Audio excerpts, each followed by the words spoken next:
Innal hamdalillah nahmaduhu wa nasta'inuhu wa nastaghfiruh wa na'udzu billahi min shururi anfusina wa min sayyiati a'malina may yahdihillahu fala mudhillalah wa may yudlilhu fala hadiyalah. Asyhadu an la ilaha illallah wahdahu la syarikalah wa asyhadu anna Muhammadan abduhu wa rasuluhul ladzi la nabiyya ba'd. Amma ba'd. Faqala Allah ta'ala fi kitabihil karim, a'udzu billahi minasy syaithanir rajim. Ya ayyuhallazina amanu dkhulu fis-silmi kaffah wa la tattabi'u khutuwatis syaitan innahu lakum aduwwum mubin. Fa in jalaltum min ba'di ma ja'atkumul bayyinat fa'lamu annallaha azizun hakim. Ikhwatu iman, li pangaosan ayat nu namae kusimkuring diaos minangka jejer dina ieu kajian kantos sanes ayat nu asing pilihan sering didugikeun sering dijadikeun topik dina pembahasan naos. Nanging sok sanaos kitu etang-etang elingan deui we simkuring. Karena konsekuensi urang salaku mukmin oge salaku muslim.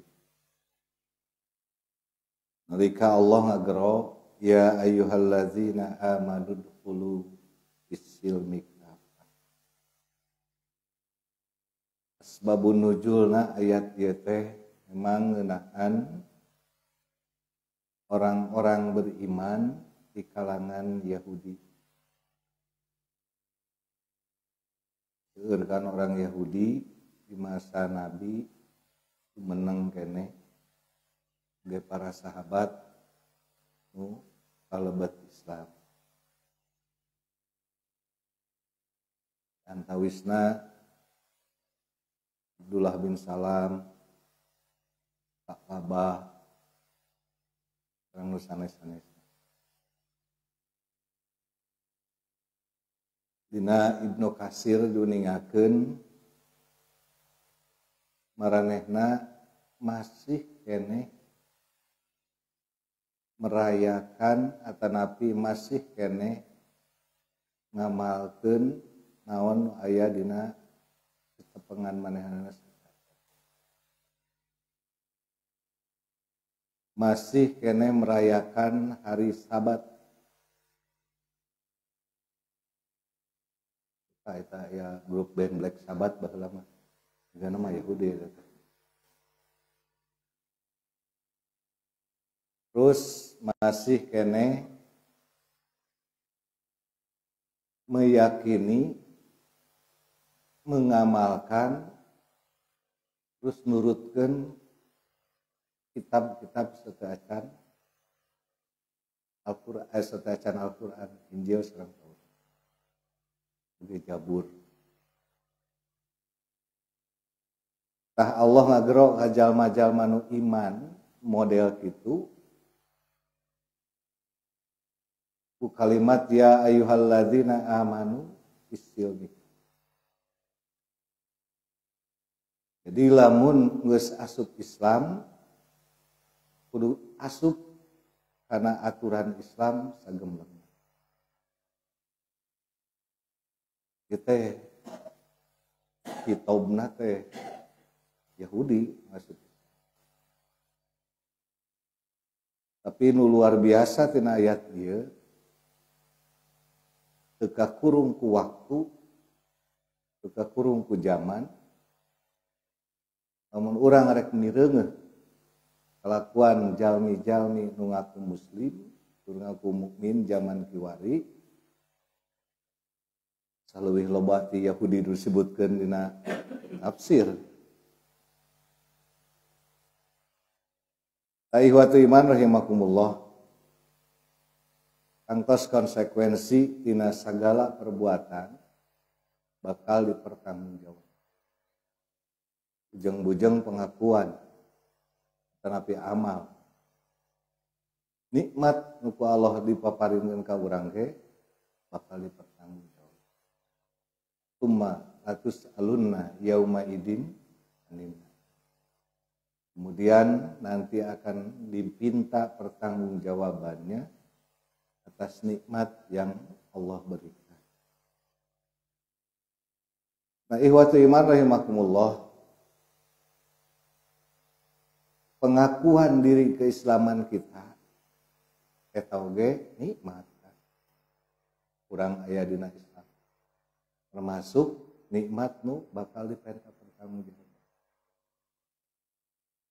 Maka kafah dina ayat ieu ngandung hartos migrasi secara totalitas keseluruhan dari belenggu-belenggu aturan-aturan yang di luar agama. Jadi Islam adalah sebuah agama yang punya undang-undang dan aturan-aturan. Bisa disebut kafah itu apabila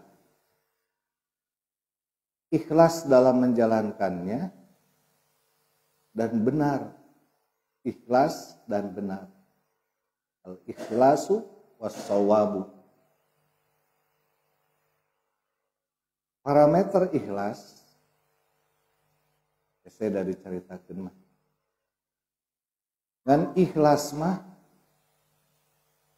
gampang nama kudu lillah karena Allah. Shawab bener lain cek pengakuan diri seorang. Tapi bener mah kudu nuturkeun sunnah.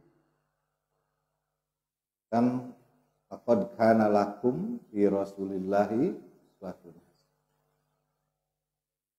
Jadi dina ngajalankeun agama nu disebut kafah teh kudu ikhlas jeung bener. Menurut undang-undang Allah dan undang-undang Rasul. Namun di pemerintahan mah naonlah undang-undang jeung PP peraturan pemerintah. Yang PP itu menjelaskan undang-undang.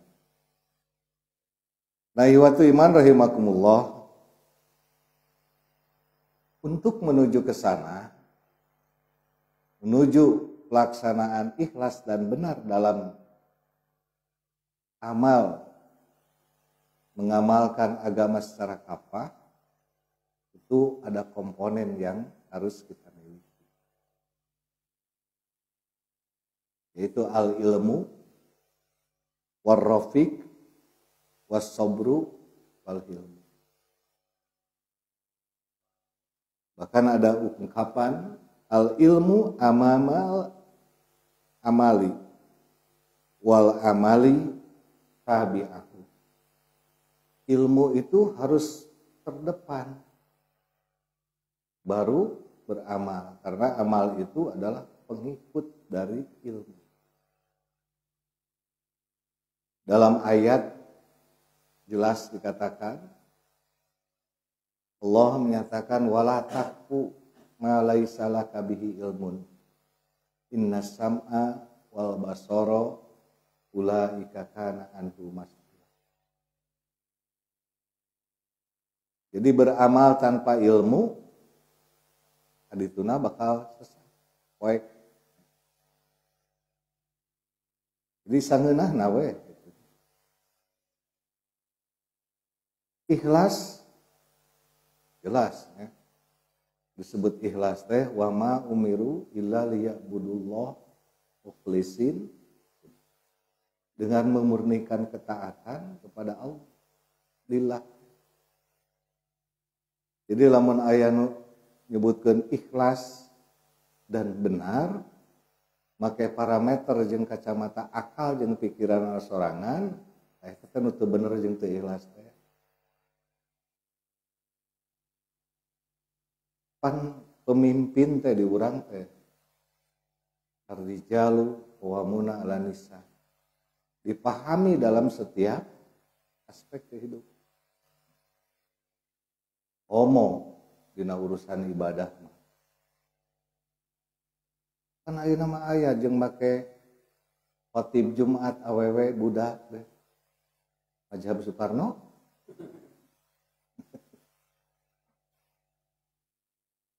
Jadi lamun urang teu apal parameterna bisa wae pun we nafsi-nafsi pan gitu. Banyak orang yang menyatakan hak asasi. Nafsi-nafsi.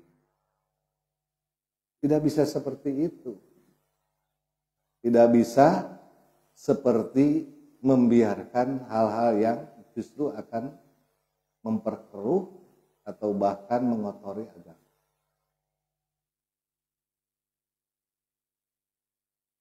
Ikhwatu iman rahimakumullah, ketika seseorang dikatakan beramal soleh, soleh itu benernya, beramal yang benar, maka pada pribadi muslim itu akan ada ruh seperti yang telah diberikan apresiasi kepada mukmin yang sebaik-baiknya mukmin. Naonna kuntum khairu ummati ta'muruna bil ma'ruf wa tanhauna 'anil munkar wa tu'minuna billah. Jadi seseorang beramal soleh harus ada ketersinggungan, kepedulian terhadap nilai-nilai yang akan meruntuhkan agama ini. Jadi oh si eta mah soleh cenah carekeun sih. Kan urang masuk salah wae nilai jelema ge. Nu cicingeun, tara gurah geureuh, tara curak carek, tara ujak-ujak. Ih, si eta mah soleh. Soleh si eta mah entong-entong babaturanana. Ya. Musuhna wae rasepeun. Emut kau sajae gitu nya. Persis teh cenah ayeuna mah geus dipikir resep. Geus siga baheula. Nepi ka urang Yahudi wae orang Nasrani ge resepeun ka Persis teh. Nah, ieu teh kudu atoh atau kudu sedih. Gitu. Jadi memang muslim itu seorang mukmin, seorang muslim secara sunatullah dibenci oleh orang-orang kafir, sebagaimana kaum kafir Quraisy dulu membenci Rasulullah. Jadi ulah pageye-geye, pageneng-geneng, tapi mah jeung orang kafir ge sultan we kadang-kadang. Ya. Dina bagian ke gereja, milu ke gereja, toleransi. Tidak seperti itu. Terlebih-lebih kita ini diamanati oleh Allah sebagai pribadi mukmin, sebagai pribadi muslim yang secara global diseru oleh Allah dengan ayat ini. Dan kita sebagai anggota jam'iyah, sebagai anggota jam'iyah Persatuan Islam, punya tanggung jawab untuk mengimplementasikan ayat ini. Tadi simkuring, kamari. Awas di Pasir Kemir. Pembinaan jam'iyah. Ya sok we ceuk teh. Nasal laik ateul ceuli we. Nah, orang-orang Persis pada khususnya atau jamaah Persis punya tanggung jawab lebih tentang ayat. Karena di dalam jam'iyah itu, di dalam aturan jam'iyah, undang-undang jam'iyah, di dalam Qonun Asasi bab 1 pasal 3, itu menceritakan tentang asas dan tujuan. Di mana Jamiah Persis itu bertujuan terlaksananya syariat Islam berdasarkan Quran dan Sunnah secara kafah dalam setiap aspek kehidupan. Itu berat.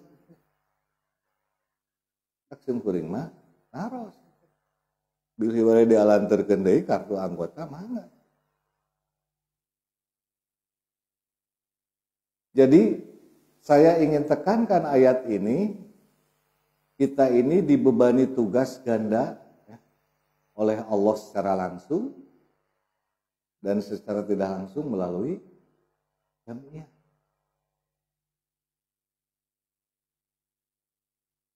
Makanya setiap anggota jamaah Persis dituntut untuk menjadi suratun mustagharatun anil Islam wa hikmatuhul.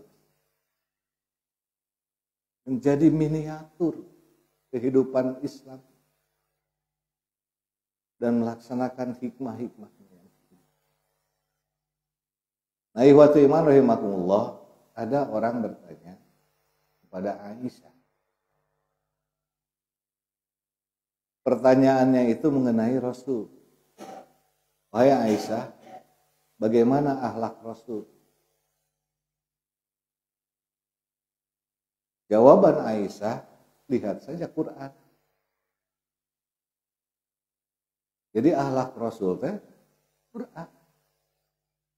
Maka layak Rasul disebut Quran berjalan. Jadi lamun aya nu nanyakeun ayeuna bagaimana atau apakah atau yang dimaksud dengan Islam itu seperti apa? Maka jawaban teh tinggali orang Persis. Kudu siap ya teh Pak Kadus. Tak eureunnan ngadu hayam.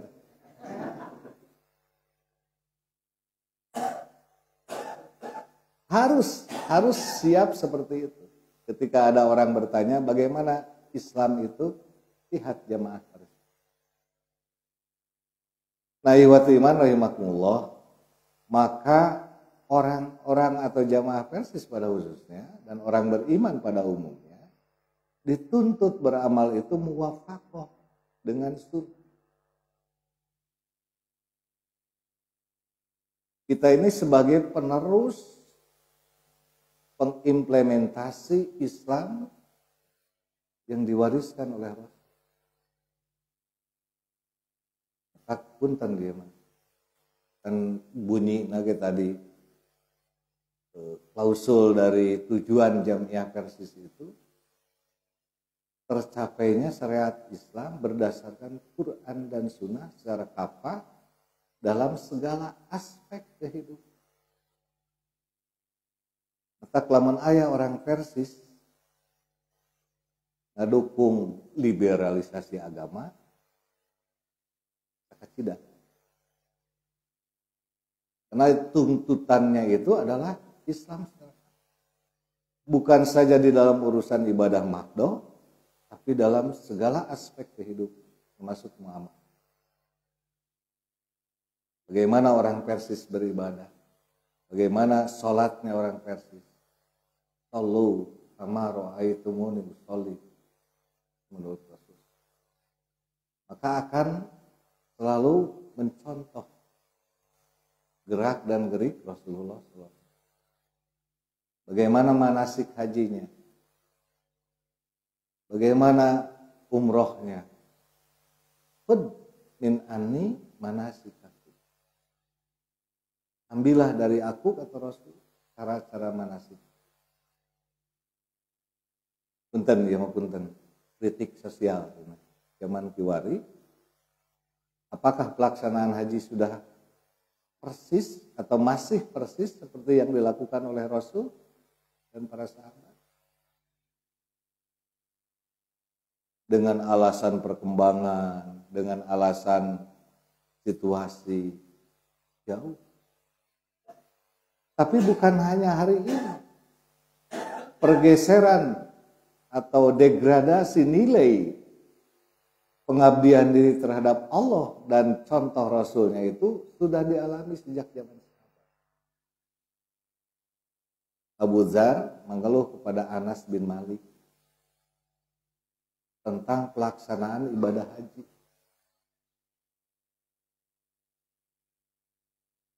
Lamun cek urang mah, wahai Anas,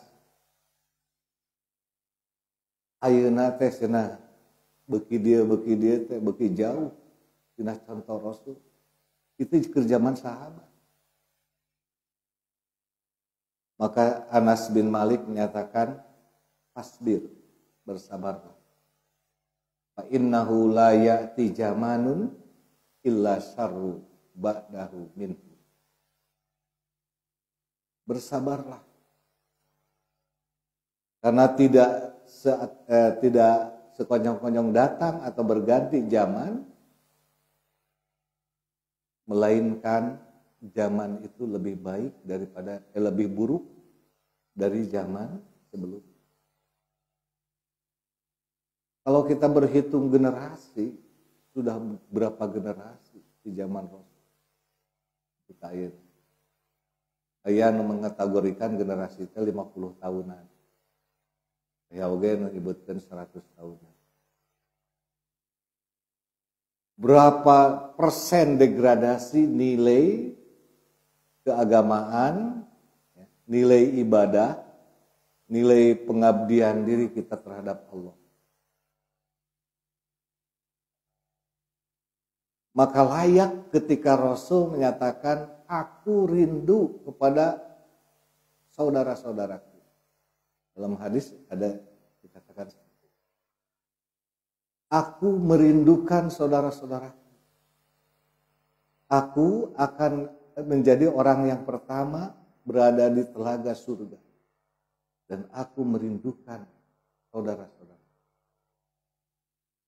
Para sahabat bertanya, ya Rasulullah, bukankah kami ini saudara-saudara? Bukan, kata Rasul. Kamu itu sahabat. Lalu siapa saudara-saudara engkau ya Rasul? Umat yang datang di kemudian hari.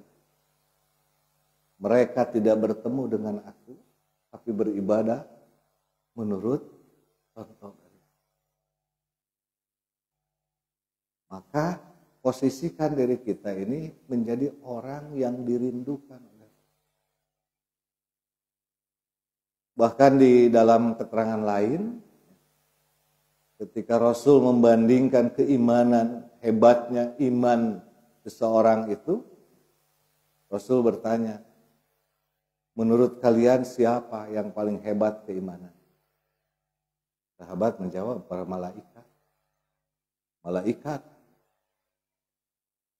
Alasannya apa? Malaikat. Malaikat itu tidak pernah maksiat kepada Allah. Jadi realistis jawaban sahabat itu. Mungkin kita juga setuju dengan jawaban itu. Jadi lupang hade-hadena iman mah malaikat. Tapi rupanya jawaban itu tidak dikehendaki oleh Rasul. Bukan, kata Rasul. Bukan malaikat. Kenapa bukan malaikat? Sebab bagaimana tidak hebat keimanan malaikat itu. Tiap hari, tiap saat berdialog dengan Allah.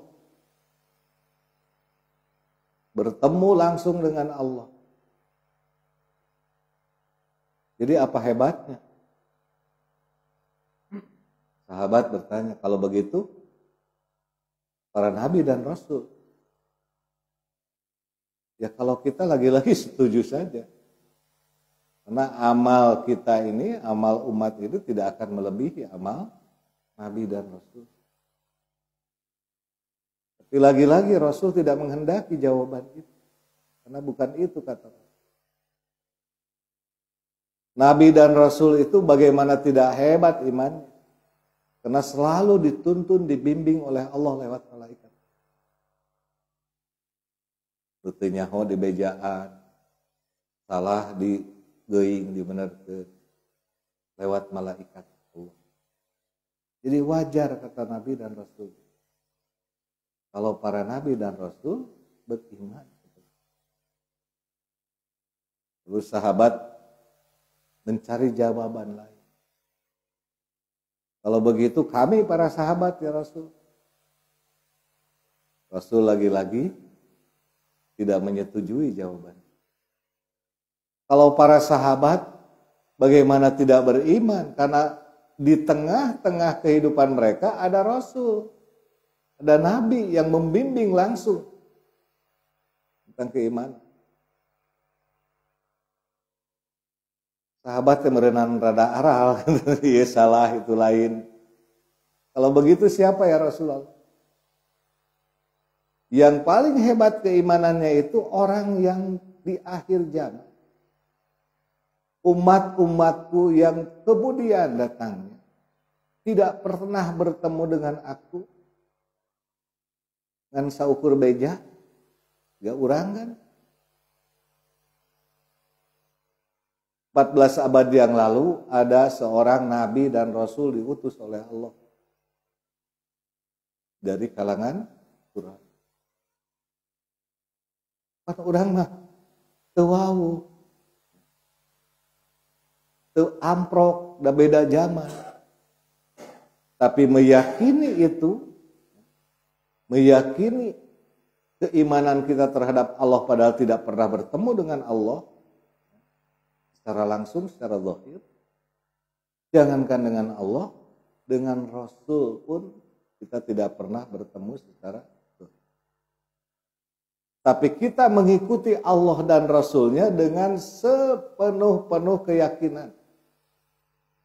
Nah itu yang akan dirindukan oleh Allah. Rek teu kumaha hebat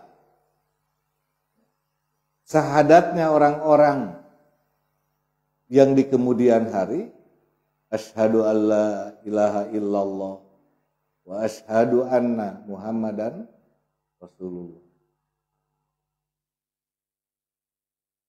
Mereka tidak pernah bertemu dengan Allah, mereka juga tidak bertemu dengan Muhammad Rasulullah. Tapi mereka yakin dengan ilmunya. Mereka yakin tiada Tuhan selain Allah dan Muhammad itu utusan. Kemudian ikhlas dan shawab tadi dalam pelaksanaan. Semua amal dilakukan dengan lillah dan semua amal tidak dikerjakan kecuali dengan menyontoh kepada sunnah. Ini yang akan dirindukan oleh Rasul. Disambut di telaga di surga yang disediakan oleh Allah untuk Rasul. Kalau di bab wudu ya, di Sahih Muslim di bab wudu. Ketika Rasul sudah berada di telaganya, kemudian melihat gerombolan umat, maka Rasul menyeru, haluma, haluma. Mari, mari. Tapi kemudian Rasul diingatkan, ya Rasulullah. Karena rombongan itu ada yang dicegat untuk mendatangi Rasul. Rasul bertanya, itu umatku. Maka kata malaikat, kamu tidak tahu, kata malaikat, Allah langsung itu saya lupa lagi redaksi. Kamu tidak tahu apa yang mereka perbuat sepeninggal engkau. Maka Rasul pun marah. Kemudian kata Rasul, suhwan, suhwan. Kalau begitu menjauhlah dariku, menjauhlah dariku. Nah, ihwatu iman rahimakumullah, lebar lah mencek urang bahasa Sunda. Lebar, sayang atas pengakuan diri kita, sahadah kita, ketika amal perbuatan kita terkontaminasi dengan keyakinan-keyakinan yang belum ditinggal. Udah gampang atau ngukur nama. Ketika kita mau berbuat ini dan itu, kayak heula dina kitab-kitab gampang yang ukuran kan maca kitab dan lain. Apakah ini masruh atau disyariatkan atau tidak? Cari dalilnya. Ya, dengan dalil STT. Pan begitu wae dipermudah untuk jalan menuju ilmu itu dipermudah. Allah memahaminya orang apalah mana boro-boro maca kitab. Tapi kan Allah maha uninya, Allah maha tahu. Maka cek Allah fas'alu ahla zikri in kuntum la ta'lamun. Tak ulah eureun ngaji teh. Jangan pindah jadwal we.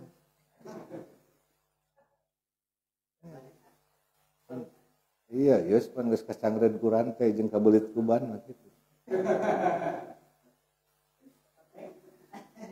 Maka ilmu itu kedudukannya teramat penting dalam urusan ibadah. Saya mengingatkan kembali apalagi kita ini sebagai orang jemaah. Kemudian saya ingat dialog yang luar biasa 14 abad yang lalu.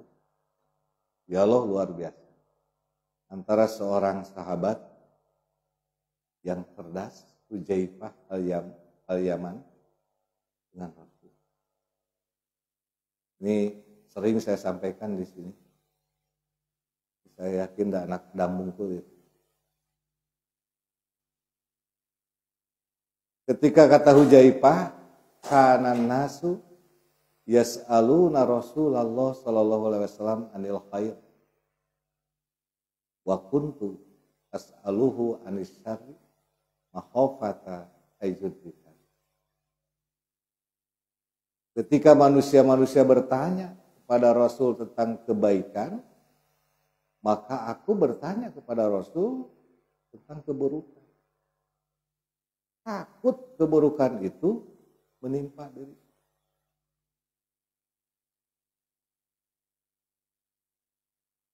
Kata Hudzaifah, ya Rasulullah, inna kunna fi jahiliyati wasyarri. Faja'ana bihadzal khair. Fahal ba'da hadzal khair min syarri? Ya Rasulullah, keadaan kami dulu ada di dalam kejahiliahan dan keburukan. Oekeun teu nyaho mana nu bener mana nu salah. Tapi setelah itu datang kebaikan kepada kami, datangnya agama dan engkau pembawa risalah. Maka apakah setelah kebaikan ini akan datang lagi keburukan? Yang luar biasa Rasul menjawab, na'am, betul. Maka kata Hudzaifah, fahal ba'da syarri min khair? Apakah setelah datang keburukan itu akan datang kebaikan lagi? Na'am, kata Rasul. Wa fihi dakhon. Dan di dalam kebaikan itu ada penyakit. Ada dakhon. Wa ma dakhonuhu? Apa penyakitnya? Maka kata Rasul, ada segolongan orang, ya, kaumun, yahdi bigoiri hadi, membawa petunjuk tapi bukan petunjuk dari Allah. Menceritakan sunnah tapi bukan sunnah dari Allah. Ini kata Rasul, ta'rifu wa tankiru. Kalian akan mengenal orangnya, tapi kalian juga akan memungkiri apa ajakannya. Nah, pergantian itu dari masa ke masa mengindikasikan semakin jauh masa dari Rasul, maka semakin buruk perilaku beragama. perilaku beragama umat ini akan semakin buruk. Korelasinya sama seperti yang diungkapkan oleh Anas bin Malik tadi. Kata Anas tadi, la ya'ti jamanun illa syarri ba'dahum. Jadi terus kita akan mengalami degradasi nilai, degradasi kualitas penghambaan diri kita kepada Allah. Apa yang menyelamatkan itu? Ilmu.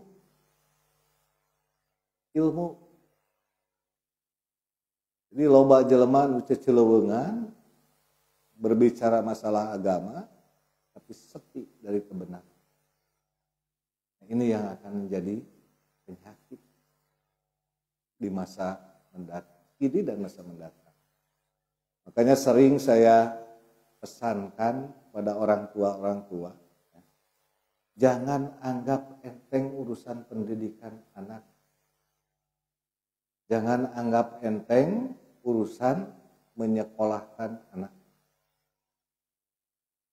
Menganggap enteng. Aya nama budak bung sakola ajen di Allah. Hayang motor bere, motor berage motor. Hayang mobil bere, mobil maloba. Teu kabeuli mobil nyicil. Aya tuh.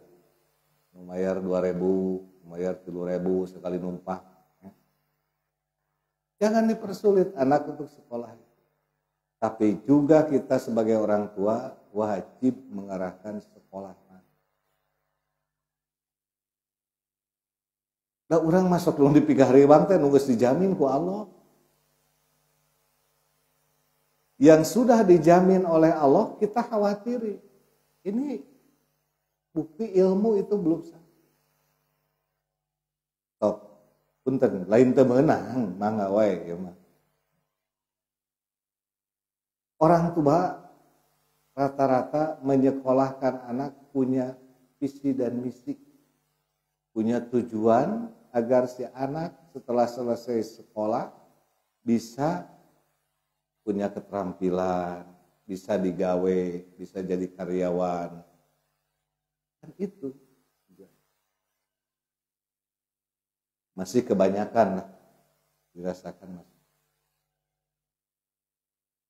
Ini saya alami sendiri. Kemana nyakolakeun budak teh pesantren. Jawabannya teh naon? Komentar teh. Karunya cenah budak bisa sakolakeun ka pesantren. Justru saya leuwih karunya ka anak sorangan. Lamun teu nyakolakeun budak ka pesantren.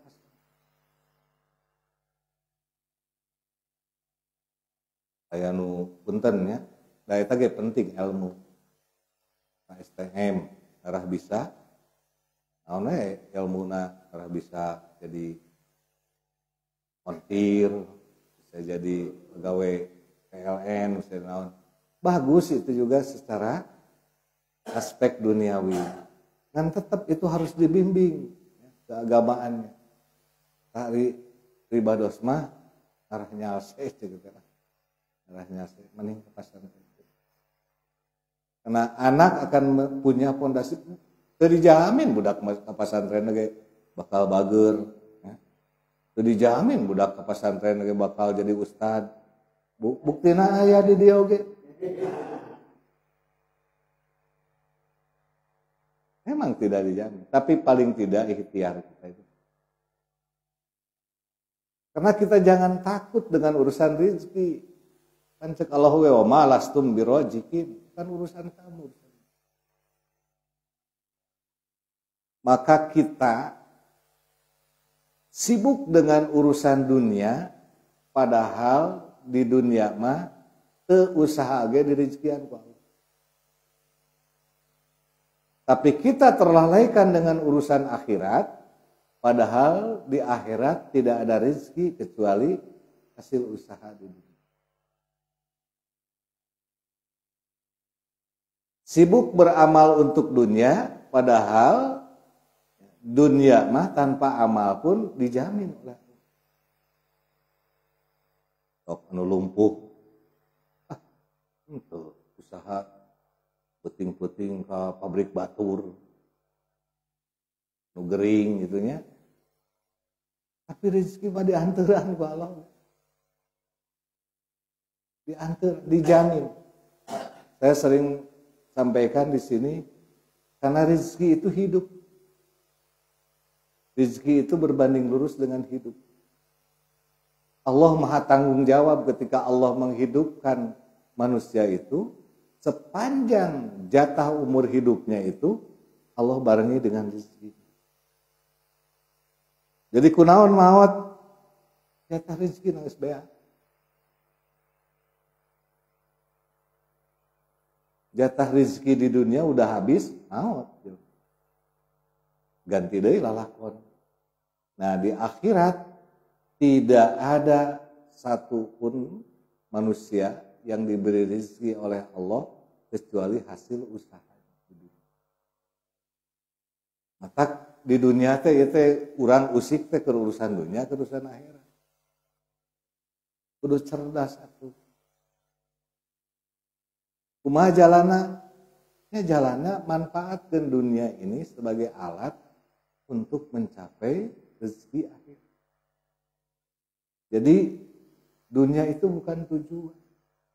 Di dunia itu sarana untuk mencapai kebahagiaan akhirat. Ikhwatu iman rahimakumullah, kemudian Allah menyatakan wala tattabi'u khutuwatis syaitan innahu lakum aduwwum mubin. Janganlah kalian mengikuti langkah-langkah setan. Karena sesungguhnya setan itu musuh yang. Jadi langkah-langkah setan teh yang membuat kamuflase antara benar dan salah. Digugu we eta. Akak dicelakai. Nah, ikhwatu iman rahimakumullah. Kemudian ayat seterusnya ini yang pedih bagi kita. Fa in jalaltum mim ba'di ma ja'atkum bayyinah, maka apabila kamu tergelincir setelah datangnya penjelasan-penjelasan, fa'lamu annallaha azizun hakim. Ketahuilah bahwa sesungguhnya Allah itu maha gagah, maha bijaksana. Uraian kalimatnya sepertinya ini kalimat yang biasa, kalimat obat. Tapi sesungguhnya di sini ada makna ancaman. Jadi kalau kalian tergelincirkan oleh setan atau sengaja berkompromi dengan setan sebagai hizbus syaiton, ya hizbut tahrirnya dibubarkan ya teh. Hizbut tahrir dibubarkan, ada hizbus syaiton dilegalkan, aneh teh. Hizbullah dicurigai disebut teroris. Duh, geus lieur ieu mah. Hizbullah teroris, hizbut tahrir dibubarkan, hizbus syaiton dilegalkan. Siapa hizbus syaiton? Duka geus, duka encan, duka geus, duka arek gitu. Di Indonesia dihebohkan dengan pertunjukan hizbus syaiton bermerek Coldplay.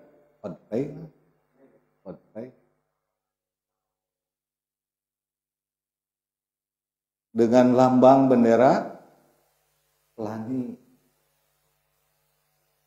dengan tiket jutaan. Ngadenge cenah anu 25 juta tiket. Ditarakaeun ceuk teh eta, aduh. Dasar hizbus syaiton. Karena itu menurut media bukan konser biasa. Itu lagi promosi hizbus syaiton itu LGBT. Ada yang meninggipakan daripada beli tiket gitu. Infak 2.000 hayang ka surga. Emangna surga bisa ketebus ku rantai jeung ban motor?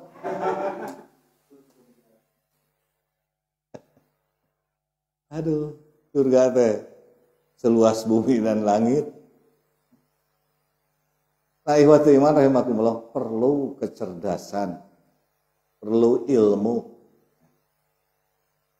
Nah, ikhwati iman rahimakumullah, bila teuing teh. Di antara orang-orang yang memiliki ciri telah masuk ke dalam Islam yang kafah, sebagian ciri. Apa yang disebutkan oleh Allah, fabima rahmatin minallahi lintalahum. Walau kunta faddan ghalidal qalbi lang faddu min hawlik. Fa'fu anhum wastaghfir lahum wastawirhum fil amr. Di antara orang-orang yang telah tersibgoh dengan Islam dan keislaman yang memiliki ciri karena rahmat Allah turun kepada orang. Karena orang itu akan beramal dengan amal yang disetujui oleh Allah dan Rasul, yaitu dengan disebut amal soleh. Orangnya yang disebut dengan muhsin atau berperilaku ihsan. Kata Allah, inna rahmatallahi qaribun minal muslimin.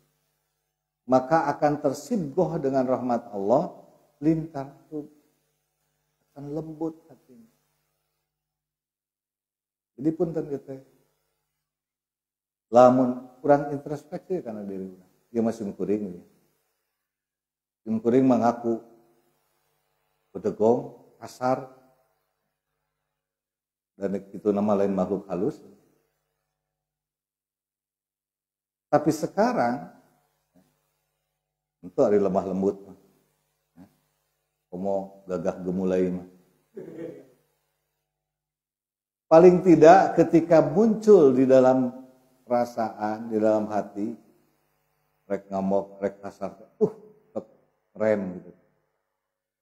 Bisa kan teringatkan oleh ayat-ayat.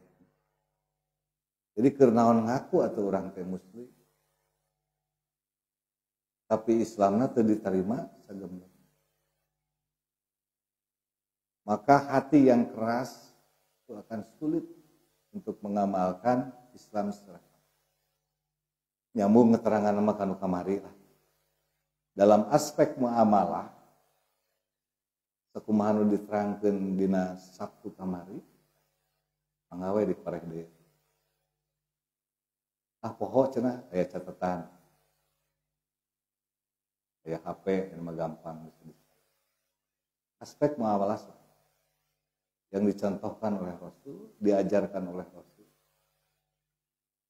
Maka pentingnya ilmu itu harus berdampak kepada karakteristik kita.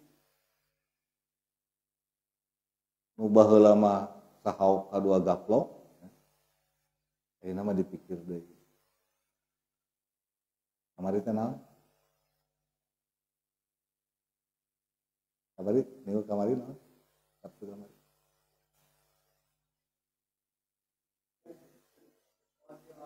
Uhibbu li nafsi, uhibbu linnas kama tuhibbu li nafsi. Akun muslimah. Ketika kita sudah mencintai, menyenangi apa yang disenangi dan dicintai oleh orang lain, seperti halnya kita menyenangi dan mencintai apa yang dicintai dan disenangi oleh diri kita sendiri. Itu implementasi muslimnya. Jadi wajar lamun aya muslim nulungan muslim nu pegat rantai misalkan. Wajar eta mah. Jangan terlalu bangga. Dalin pujian nu kitu mah. Dan memang kuduna kitu atuh. Lain kuduna kitu. Lamun mareuman HP tapi api sare tah. Ya lain kapah deui ya mah. Maka kunci sukses dari apa yang kita lakukan, jadi kieu, lamun hayang sukses urusan dunia, dunia mah sukses pokokna mah, maka jalanna kufur ka Allah, kufur we ka Allah. Jadi kafir. Karena Allah akan memberikan naon ngaran teh? Tungkunan teh. Istidraj. Mereka meminta disegerakan urusan dunia, maka Allah akan memberikan dunia. Tapi dunia jeung sagalana bakal jadi panyiksa di akhir. Innalladzina kafaru, sesungguhnya orang-orang kafir, la tugni anhum sayyi'atuhum, moal manfaat hirupna.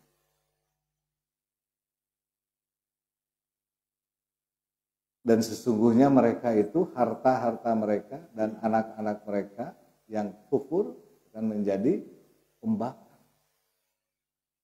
Kan kudu kapah kafirna, mengkagok gitu tah. Kudu kapah. Tak lamun hayang sukses di dunia, jadilah kafir yang kapah.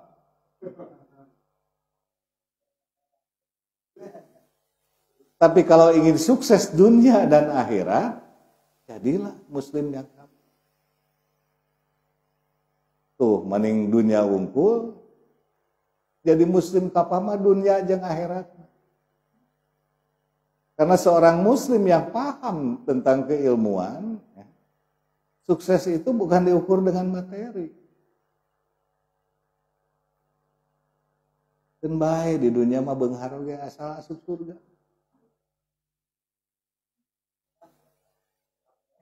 Nah, liar-liar teuing atuh. Nu penting mah beunghar di dunia, di akhirat asup surga. Itu kan konsep muslim seperti itu.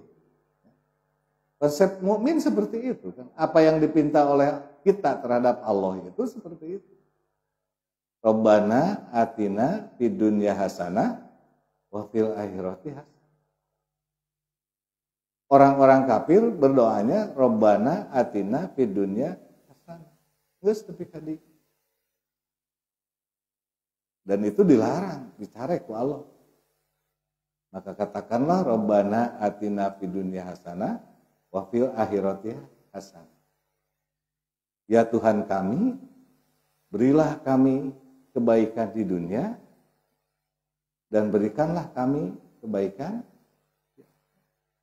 Kalau kaya itu adalah kebaikan, ya kita akan meminta itu. Dan cek Rasul kan, lagi-lagi di Sabtu kamari. Wardo bima qasamallahu lak takun agnana. Sing ridho tina naon nu dijadikeun bagian urang ti Allah, maka orang itu akan menjadi orang yang paling kaya. Tuh, lain kaya deui, paling kaya. Jadi kekayaan itu bukan parameternya banyaknya harta. Tapi sebagaimana luasnya jiwa kita menerima apa yang jadi bagian kita dari Allah. Bukan beunghar meunang urang teh. Ya. Jadi lain heureuy sim kuring mah, nu penting mah beunghar di dunia, di akhirat asup surga. Dan beungharna parameternya jangan tertuju pada banyaknya. Nah, ini sering dijadikan sandaran bagi kita dalam berdoa, khususnya orang muslim. Rabbana atina fid dunya hasanah wa fil akhirati hasanah wa qina adzabannar. Haditsuna teh aqulu qauli hada astagfirullah li wa lakum. Wassalamualaikum warahmatullahi wabarakatuh.